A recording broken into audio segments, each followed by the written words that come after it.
Hi! Hello, everybody. Welcome back to another episode of Behavior Hour. We're here. Yep, I'm Erin. Magali. And we're here. It's a Monday. I feel like we always start with the setting events. What's our zone at? It's a Monday. It's our second episode in our new studio. Mm-hmm. It's our second episode on YouTube. Yep. YouTube, guys. Check we are us here. out. Check us out. Behavior Hour if on YouTube. you want to see our lovely faces. Yeah. I was excited to plug that. subscribe. But you know, it is a Monday. And, excuse me, Franklin. There we go. Yeah, we are clearly in our studio. I had a nice resting, recharging weekend. Yeah, no, tell me about, okay, what did you do this weekend to recharge? Because I always like asking my RBTs that, what do you guys do for you? I hung out with a friend that I hadn't seen in a while. Nice. We got coffee. Oh, that's I met so her little fun. baby. Oh, it was really nice. That's it was so nice to catch up and talk. I've been trying to spend more time hanging out with people. And slight tidbit, guys, I got out of a 5-year relationship not too long ago. So I'm navigating how to be alone and by myself and how I want to occupy my time. So I'm trying to be more intentional with planning my time and doing things that fill my cup. So with that, I hung out with a friend. I did a little shopping. There you go. I went out. I did a little dancing in the evening. And then Sunday I had a nice pool day. Oh, nice. Did some reading, some tanning. It was really... I felt myself physically recharging in the sun. But I think I've been doing better at working less on the weekend or shutting my work brain you didn't off. mention work at all. And usually I always find a way to do a little something work related. I worked a little this weekend. You did. How the tables have turned. Wow. They really turned. I'm like, oh my gosh. What did you find the need to work on? It was Sunday. So it was last night evening. I was just going over some clients' learning trees, prepping for a session that was going to happen today. And I knew I wasn't going to have, it turns out that was the session that I canceled, that I was telling you about. So I was like, well, I'm ahead. But I wanted to get ahead and make some changes because in supervision, I'm not on my computer at all anymore. Okay. So it was more a prep for an ease of mind. Yeah, and to make your week a little bit Make it a little easier. lighter. Yeah, and I already had the recharge, reset, relax, did the cleaning, did the errands, did the cooking. I was recharged, and I was like, you know what? Let me pop open my laptop. Okay. It was nice, though. Yeah. I'm not doing it all the time. Just a little here and there doesn't hurt. Yeah, No, it it's just the self-control of being able to then put it away after the fact. Yeah. How about let's do our little reinforcement roundup. Reinforcement roundup, ladies and gents. All right. What's yours? Okay, you're gonna hit it with me. I'm gonna hit you with yours. I have been journaling lately. Ooh. It's something I've always tried to get into, but never really committed. And it's kind of weird at first starting out because if you're not used to putting your thoughts into words, but it's been really reinforcing lately being able to write down what I'm thinking, feeling, processing, and all of that. So I found that automatically reinforcing. I love if we want to that. get a little behavioral here, we should start specifying what type of reinforcement: automatic, okay, very positive, good, negative. So that was automatic because it's reinforcement I'm doing for myself. I don't need another individual to for that reinforcement to happen, and it is. Okay, now I have to think this through, whether it's positive or negative. Oh, I think it might be negative. I was about to say that because it's you're expelling the negative, thoughts or feelings or words. Anxieties. You're getting it out of your body. You're writing it down. Yeah, or evaporate from my body as I'm writing them down. So I feel better afterwards because my mind's less crazy. No, that is negative reinforcement. Yeah. There you go. Okay, learning moment. Okay. Well, now I'm thinking about what mine is. Okay, I was telling Magali before this, mine lately has been post-work. It's okay. Mine has been post-work, hot shower, everything shower. And I start a show or a movie in the shower. and I just lose track of time. It's like a major like black hole time warp for me. And then afterwards putting on my jams because I have these 2 new matching sets of pajamas that I'm really excited about. So the pajamas would Nothing's like a nice fresh set of PJs. Oh, matching too. Yeah, matching like top matching to bottom set.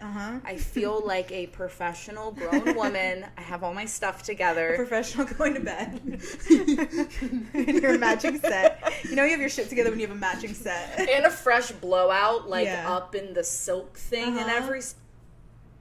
Anyway, we're getting there. And then a movie. Okay. So that's been like recharging me. So now thinking about behaviorally, the shower, that's automatically reinforcing. No, that's positive reinforcement. I get the hot water. It's a little bit both.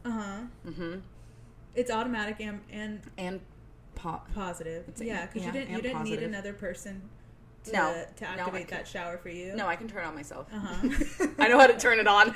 And positive because the stimulus added to your environment is the hot water. It's the hot water and the soap and the show. I feel like you might remember this, but what's the fancy term for when you get like double the reinforcement?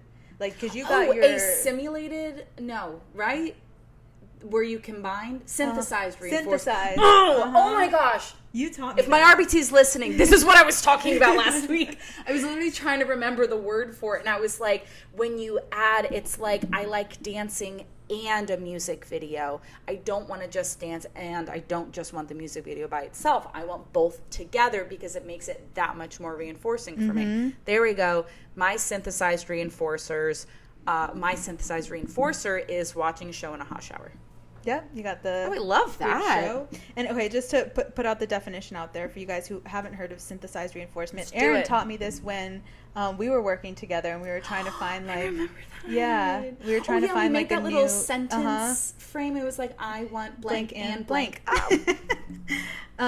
So definition of synthesized reinforcement: the use of multiple reinforcing items or events simultaneously to increase the likelihood of a desired behavior. I love that. So 2 things that are reinforcing happening at once.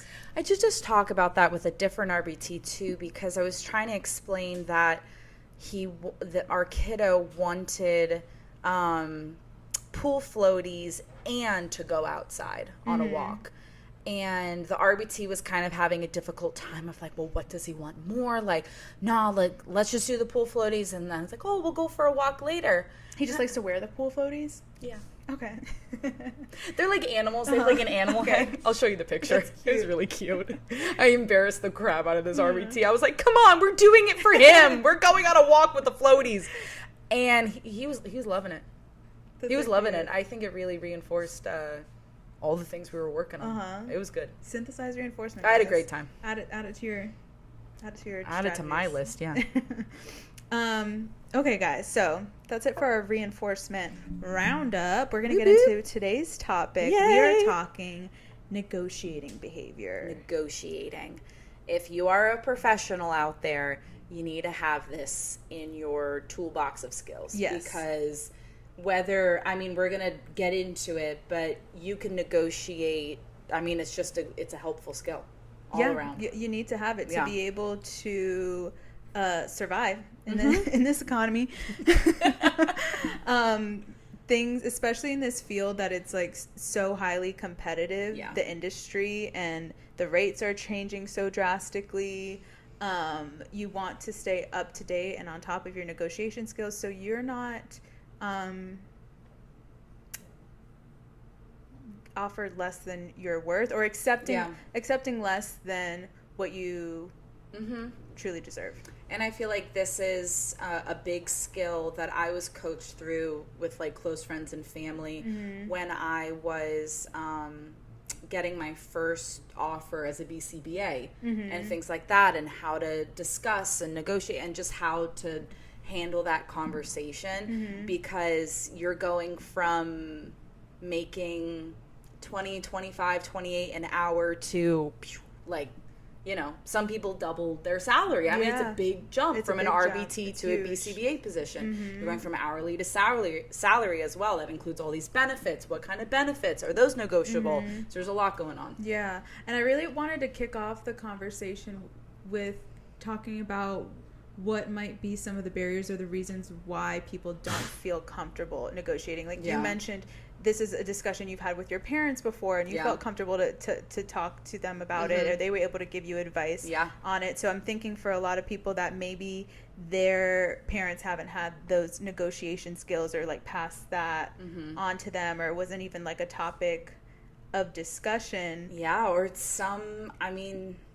I don't know. I know some people whose parents like aren't actively in the workforce, and maybe they retired early, or they've been in the same position for 50 years and they haven't needed to negotiate, rather than parents that are like active in the workforce and they just had an interview like 2 years ago. You know, it's different. Yeah, definitely. Like your learning history, or even your family's learning and reinforcement history could play a big part 100%. in how comfy you feel doing the negotiation dance. Okay, so our definition. Negotiate. To obtain or bring about by discussion and compromise. I really liked this definition because it's the part about like obtaining something, or you're getting something just from talking about it. Just from talking. We're just talking things through. We're just chit-chatting. We're compromising. I feel like negotiation has it's like kind of like a scary connotation. It's like, we are here at the decision table and we need to negotiation. We need to negotiate.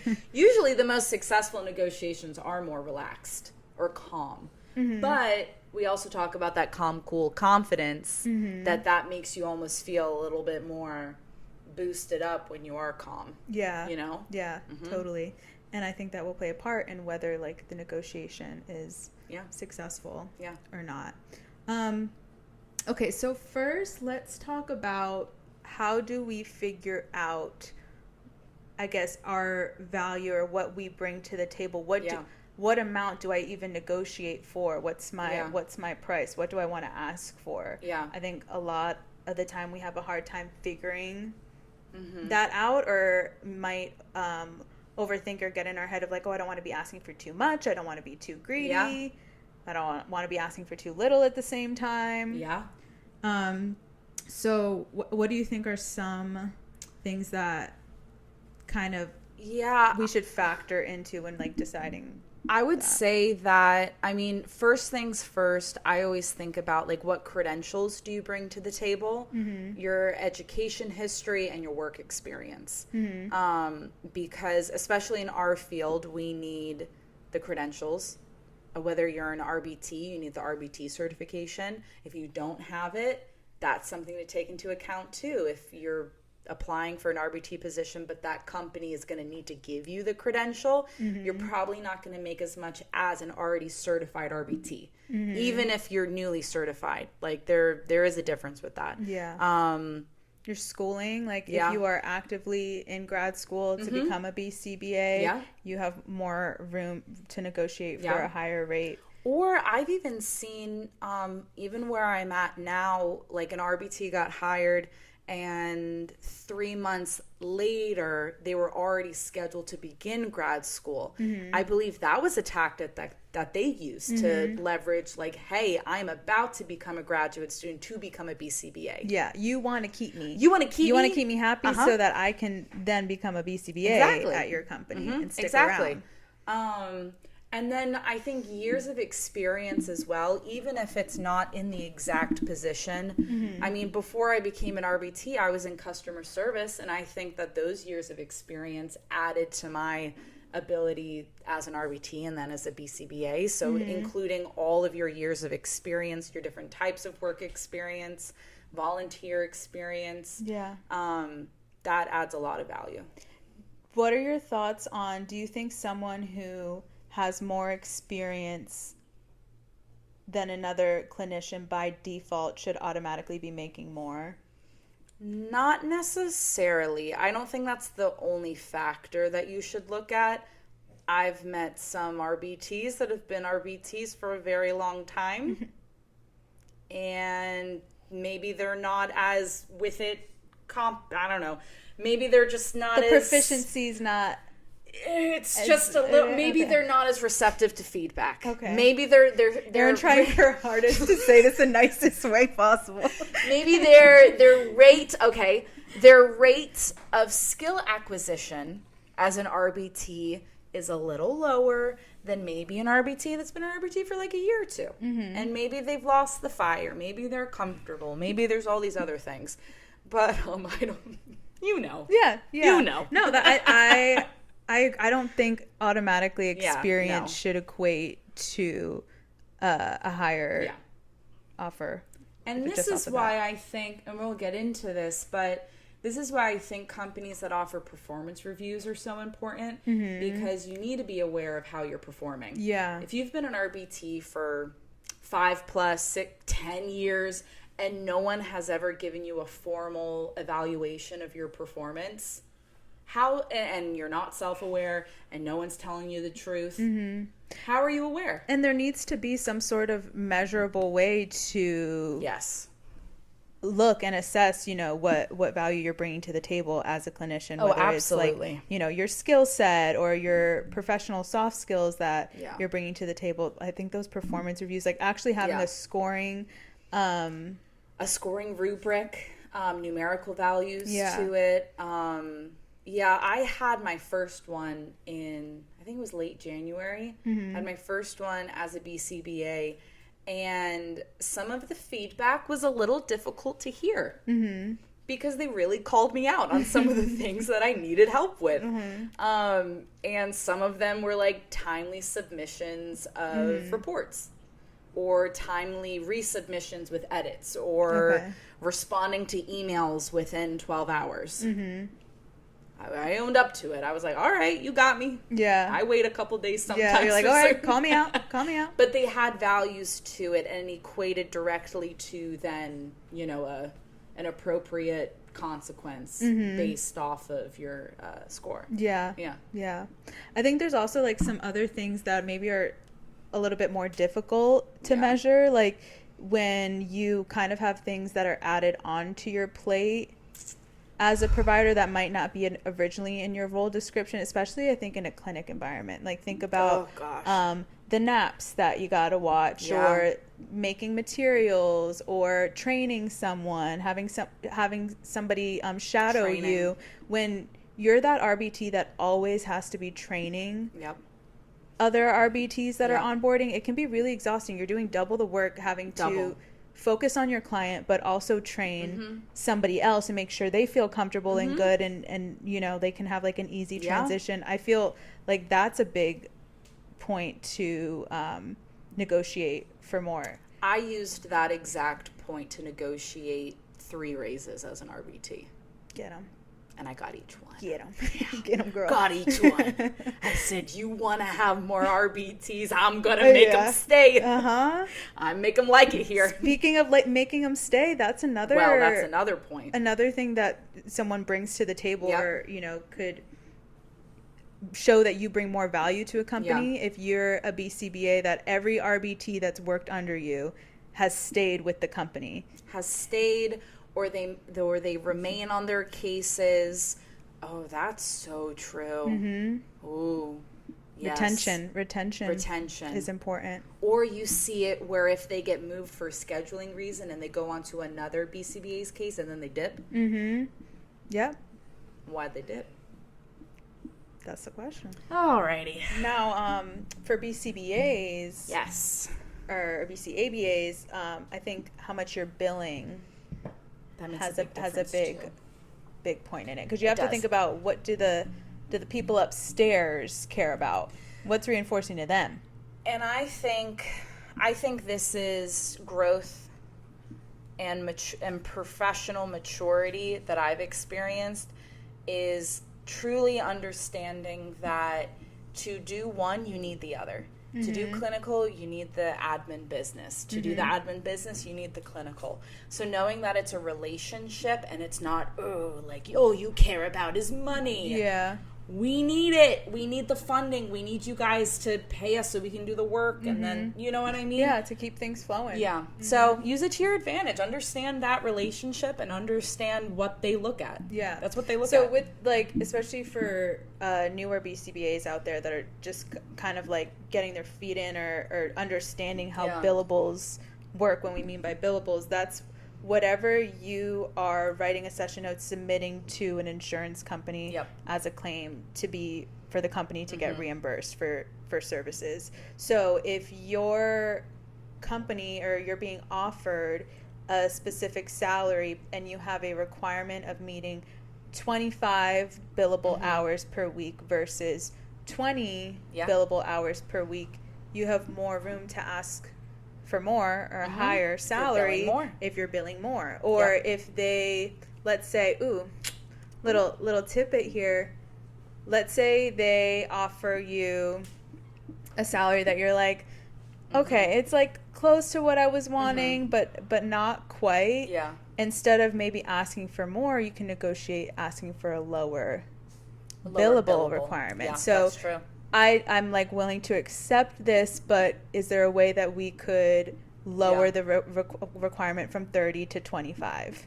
And then maybe see if they have a bonus structure and discuss if there is bonus if I go over that minimum. That's another. There's another little. There's so much. Okay, I didn't know this when first getting into the field, but there's a lot of little things that you can negotiate, add on to whatever it is you're being offered. I started off just making a flat salary, and then I changed my structure was changed to, here's your salary, anything above your billable requirement, anything above 20, you're gonna get this hourly rate. Beautiful. Yeah. Which, when you think about it, sometimes there's those weeks that you work more, and if you're stuck on a salary, it doesn't matter if you worked more or less, that what you're making is what you're making. I wouldn't like that. I feel like I have a feeling that most ABA companies are leaning away from that model, and they're moving towards that maybe they have a higher billable requirement, but like 30 a week, that is high, but some people do 35 a week. I did 40 once. That's a lot. Yeah. That's a lot. Yeah. But that gives almost more incentive and motivation for the BC. Anyway, so yeah, there are a lot of different ways that companies structure it. And also, too, don't be scared to ask. Like, if they offer you a flat rate base salary and that's it, say, well, what if, a week, instead of doing the 25 minimum, I do like 30 and I'm catching up on hours from like client cancellations and everything. What can you do with that extra time? Yeah. Put it on their plate. Yeah. Or negotiate some benefits. Get more PTO days. Yeah. Get more sick days. Why not? Or insurance health benefits, if that's something that that's true. Yeah, that maybe they're not including. Oh, or they're. I guess a lot of contracted positions don't offer health insurance and benefits like that, right? Yeah, that's what I've heard. Don't. Or a lot of smaller companies. That's true. Don't offer health benefits right off the bat. That's and true. Companies will cover a different percentage of your deductible. Some like bigger companies that might have the means to afford to support 70% of the deductible versus like 50% might. That's nice. Yeah, that's true. So there's a it lot varies. of different pieces there. Yeah. Another thing, the clients that we're working with, what are the intensity of their behaviors? Yeah. What age group are they in? It's way more difficult to staff clients that are in adolescence, like between 12 to 16, 20 years old, than it is to staff the early intervention clients. And then it's also more difficult to get BCBAs for those high intensity behaviors that are more severe and need more training. Yeah. So in my opinion, you should be making more compared to a BCBA that might be taking all of the, or not to say early intervention, no, because there's high intensity behaviors within early intervention. But when you're the BCBA that's taking the quote unquote difficult cases, high support needs, physically, emotionally exhausting cases, you should be compensated for the added pressure, work, and everything that comes with those types of cases. I you know what? I haven't actually thought about it like that as a tactic to gain more income, but it makes sense because I've met RBTs that have denied working with certain clients. Respect, it's out of their competency. Also BCBAs, it's out of their scope, it's out of their competency. Like they're like, no, like I can't, I'm not comfortable with this. But then, you know, come on, bring it on. Give them to me. Let's figure it out. We'll be good. It's kind of like, it's like kind of leveraging what it is your agency is stressing out about. Yeah. If they're stressing out staffing this case because this client's already been through 4 different RBTs in the past few months, and all of the RBTs have requested off the case, or all of the BCBAs have denied this case because of the age of the client, because of the behaviors in their treatment plan, use that to your advantage. That's true. This is not only for you guys, but this is also for us. We're talking it out. We're talking it out right here. This is our collaboration. This is our collaboration hour and behavior. You're like, noted. I'm gonna write that down. Okay, anything else contributing to how much we would want to ask for? Should we talk numbers? Oh, you got to think about the state that you're in. Oh, yeah, there's that. I mean, there's... Oh, that kind of brings us to the next point. So, like... Yeah, let's go to the next one. We're first kind of talked about, okay, these are the points you might want to include in your email or during your discussion bring up. But now let's talk the dollar signs, the numbers part of it. You have to do your market research. You have to. You need to look. You need to go on Indeed, on Glassdoor. You need to look at average salary, average hourly rate. Yeah, you got to research. Look at all the different companies. What's the low range? What's the high range? Look at the company size. When you're looking at a company, you'd be like, okay, this is a very large company. Okay, this is a really small company. What's the difference there? Obviously, this conversation is about money. However, there are so many pros and cons to both, to big companies and small companies. So that you need to weigh within yourself and prioritize. But you need to know that sometimes small companies don't have as many resources, so the negotiating can only go so far. Big companies can go much further. Yeah. They might stop you at some point, but you can go much further. Yeah. One piece of advice I would give to newly certified BCBAs that are doing their like initial interviews. Don't just accept the first. Well, okay, it's kind of like don't accept the first offer you're getting in general, like, oh, I got my first BCBA offer, like, that's the company I'm going for. That's something that I did, and I wish I did a few more interviews or got a few more offers to weigh my options. Did you only do that one interview? Or did you? I did 2. I did one, like, quick phone call interview that I was like, you're literally just looking for someone with the pulse. Okay. And so, and then I had one really good interview, and that was, I loved the interview so much. I thought it went so well, and I was like, oh, it's gonna be a great company, that I was just like, accept.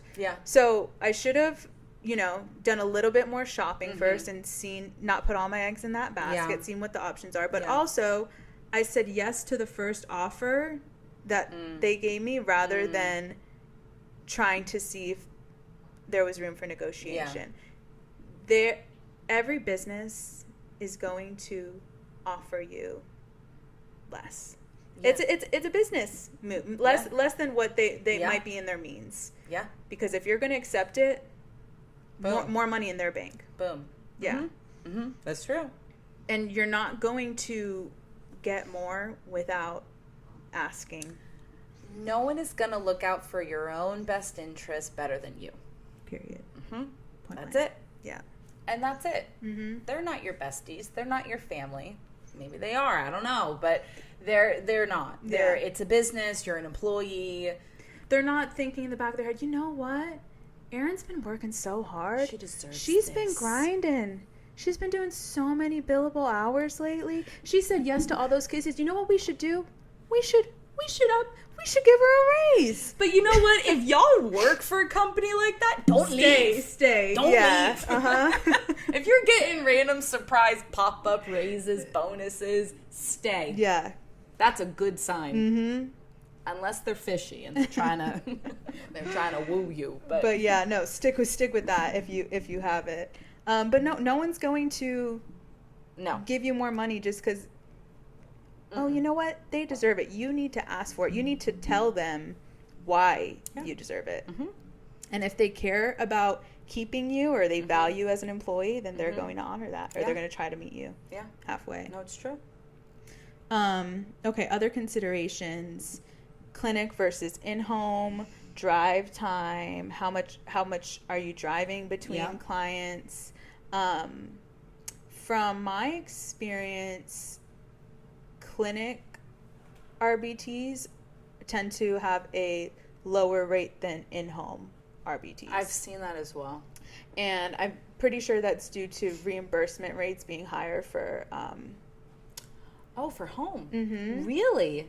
I didn't know that. Based on my research, yeah. Well, goodness gracious. Reimbursement rates are higher for in-home... So that's another in-home. You know why they're always on you about like, okay, what location, make sure that it was accurate, because what's being reimbursed is going to differ if you're billing clinic versus in-home versus telehealth is the lowest reimbursement rate. Yeah, that makes sense. Mm-hmm. Interesting. Right? I didn't know that. I know, isn't that? This makes sense.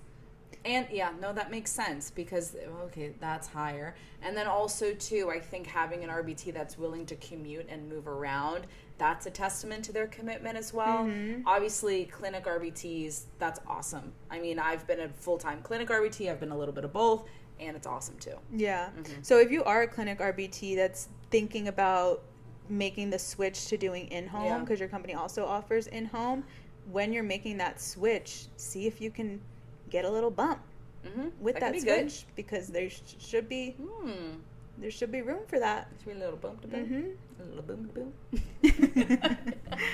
boom.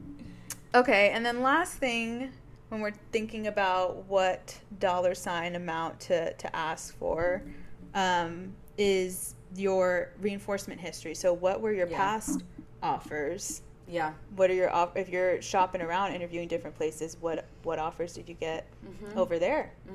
Mm-hmm. Or how have your raises changed across your time working in the company? If you know, like last time they gave me a 3% salary increase. Don't accept less than that, but you would probably want to negotiate for a higher percent increase. Yeah. You don't want to backpedal. No, that's true. Mm-hmm. Yeah, I'm thinking about we talked about all those other factors, changing, adding cases, experience, but when you're an existing employee and then you've been with them for some time, when is it time then to, ask? When is it time to ask and negotiate for that next little bump too? Mm-hmm. Yeah. Well, like those performance. Well, yeah. The reviews. Performance reviews. I mean, that's like the easiest. That's the time, easiest. But yeah, sometimes I'm all about asking when you need to as well. Like if, let's say you got a little bump 6 months ago, and maybe some things changed in your finances, or you've had more added to your plate as a BCBA, and you have things that are points that you can bring to the discussion, then it's okay to try to go back and negotiate for more, even though it hasn't been like your annual, not the annual review time. I would definitely, because you don't want to be that employee that every time you request for a meeting or an email, they're like, oh, she's going to ask for more money. That's true, yeah. So don't be that person. Like, I'm thinking even for myself, I've always made it really contingent on, like, a milestone of some sort. So it's, like, obviously the annual. But, how long have I been credentialed for? I just finished this big training. I just graduated. For RBTs that graduate their graduate program, they become, they get their certification, but they're not credentialed, like milestone based as well. Because you don't want to be that one where it's like, all right. Oh, here she comes again. Erin's going to ask for more money. She did this 2 months ago. Don't be that person, because then you get a little, stereotype around you of like, she's the one that always asks for or they're not going to be as inclined to, like, no. Versus like the one like, oh, I haven't heard from this person in a while, or this person. You know what? She has done a good job this past 6 months. And also like thinking of timing and cues in your environment that might create an establishing operation or abolishing operation for the company to want to what's gonna like increase their value of giving you that offer versus what's something that's gonna lower that value. So like this just came to mind, but think about around the holiday times, November to December, how many cancellations they're not there are. Much. Everyone's getting the flu, everyone's sick, calling out, and then you got the holidays and the vacations. So the company financially is going to be having less revenue.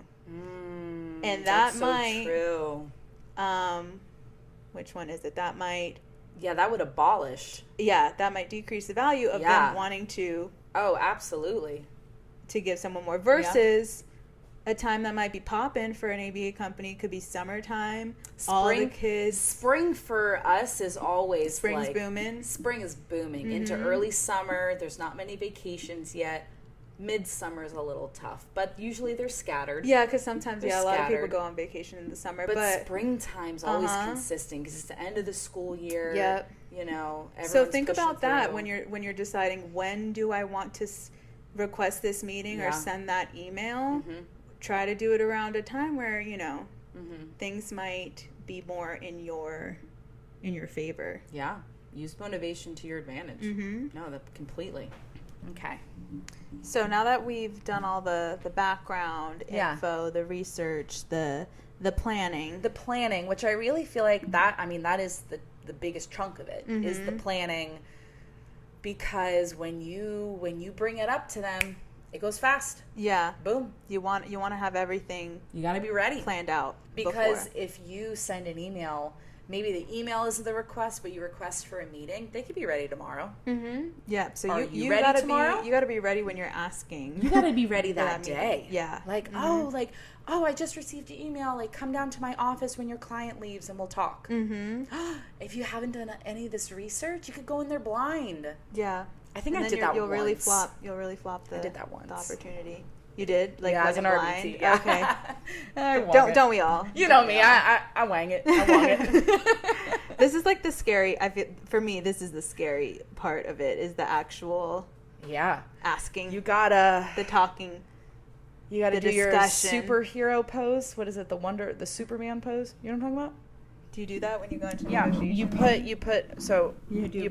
You put both hands on the hips, and you can take a deep breath. I would like to request. Well, no, not during the meeting, but before. It's meant to. Not during the meeting.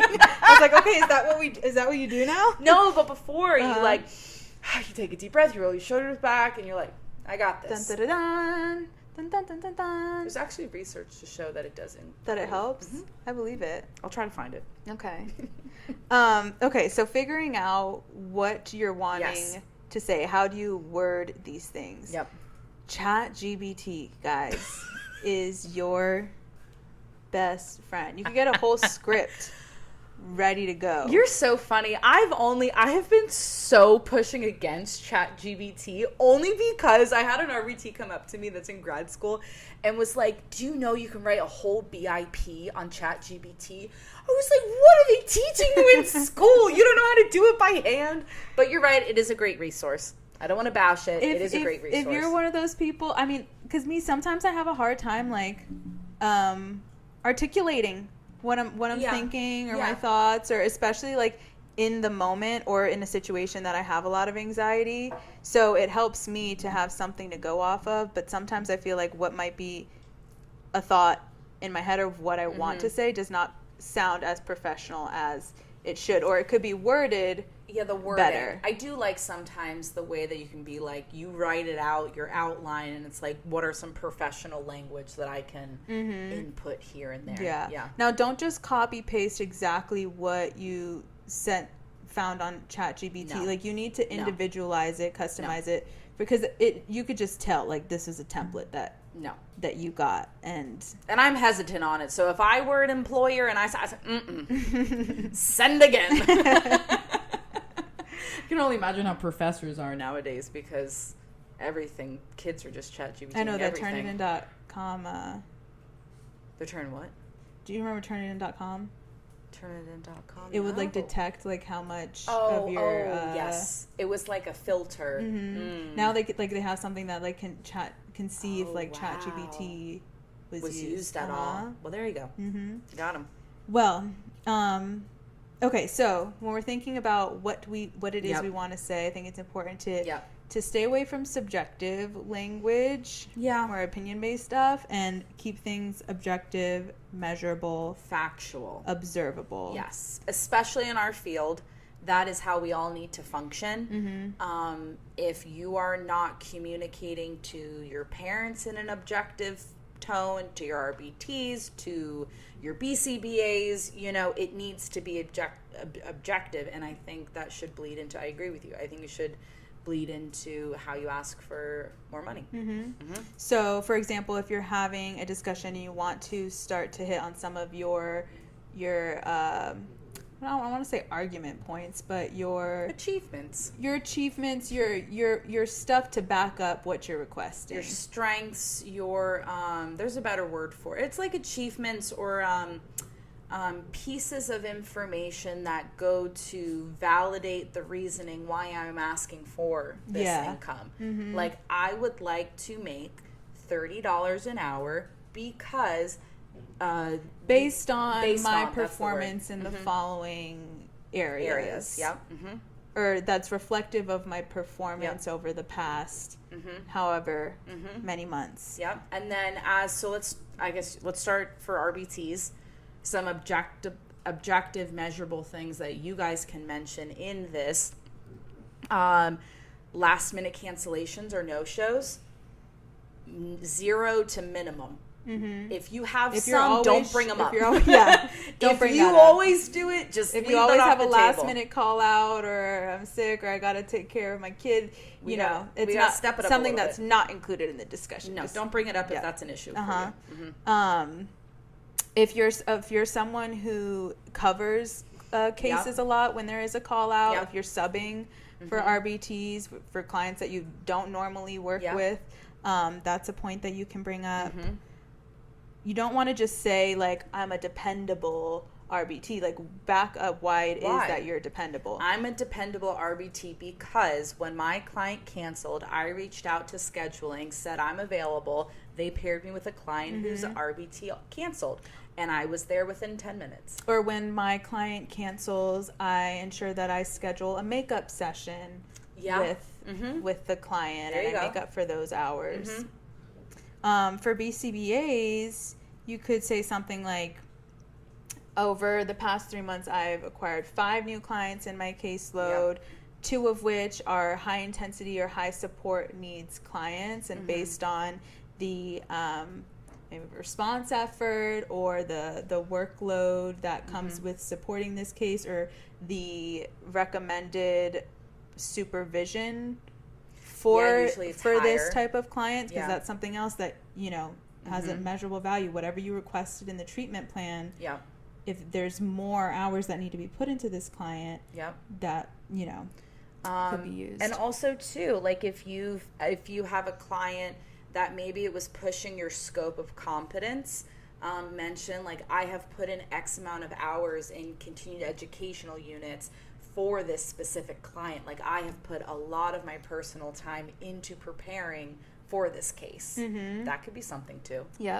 Maybe if you have a lot of supervisees in grad school, because that's added work on your plate as a supervisor. I do monthly group supervision meetings with all of my RBT grad students.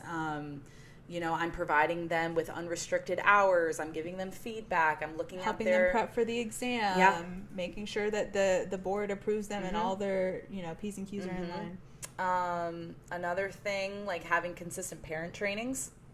That was a big one in performance reviews. That's a big motivator for companies as well. Meeting parent training requirements or expectations, requested hours. Because usually we request 2 hours a week. Sometimes it's really hard to meet that 2 hours. So if you're meeting 2 hours weekly, or even bi-weekly, that's a win. Yeah, that is a win. Yeah, for sure. And then I think last thing, practice it. Practice it with yourself, practice with your parents, with a friend. You'll feel more confident going into the conversation. Say it in the car. If you said it a few times. I talk to myself in the car quite a bit when I'm prepping for things. It does help. Yeah. Yeah. Saying it, practicing the different tones of voice, the inflection. Because if it is the first time that you're saying it in front of your boss or in front of, management, that can be daunting for some people. Practice. Something else that would be good to practice, and I realized sorry, all my thoughts went a million miles a minute. That was all of them that came out there, and this is why you practice. There was a glitch in the system. Anticipating what someone's response might be, and then what your response would be to that. Something that my dad told me that I didn't even take into consideration is to tell them let me think on that, or I want to take some time to think on this first, instead of I've in the past have been so easy to just say yes to the offer, especially if it's something that I'm really, really excited about. Yeah. So don't just be okay, yeah, that sounds great. At whatever it is that they offer you. It's a power move. Think on it. Sleep on it. And you want to know what that does? You know what that does? That's BDE right there. It takes the ball from their court to your court. Because now they gave you something. They offered you something. You're like, let me think about it. You take it and you walk away, and now they're waiting. And they're anticipating. Make them sweat a little bit. Make them sweat. Make them sweat. Play the game. It's part of it. It's part of it. Oh, no. You guys are going to be great. I hope this was helpful for you guys. I wish that I had more of these discussions, especially when first starting out as a BCBA and as an RBT, because I think especially as an RBT, you're so used to just accepting what's out there. Well, because it is a higher paid hourly job. And from I was in retail to this, it was a big jump, and I was really excited about it until I learned all the things and was in the field much longer. I'm like, oh, wow, I could have been compensated a little bit more. But I think that makes sense because you're new, you're young, there's all those factors that we talked about. Yeah. Oh, this was so fun. Oh, thank you guys for joining us. As always, you can find us on YouTube now. YouTube, Behavior Hours, our new channel. Please subscribe. We're very excited. We're also on Spotify and Apple Podcasts. Yeah. No videos offered on those formats. So if you want to see our faces, you can join us on YouTube. And you can find us at our website, radicalbehaviorgroup.com. Also our Instagram, same, Radical Behavior Group. Check out our Behavior Hour podcast. And look at our CEUs on our website. We have a really great library of CEUs. We got a couple guests on there, which is awesome. And stay tuned on our website and on our Instagrams for upcoming CEUs because we will be having some soon. Yeah. All right. Goodbye. Good night.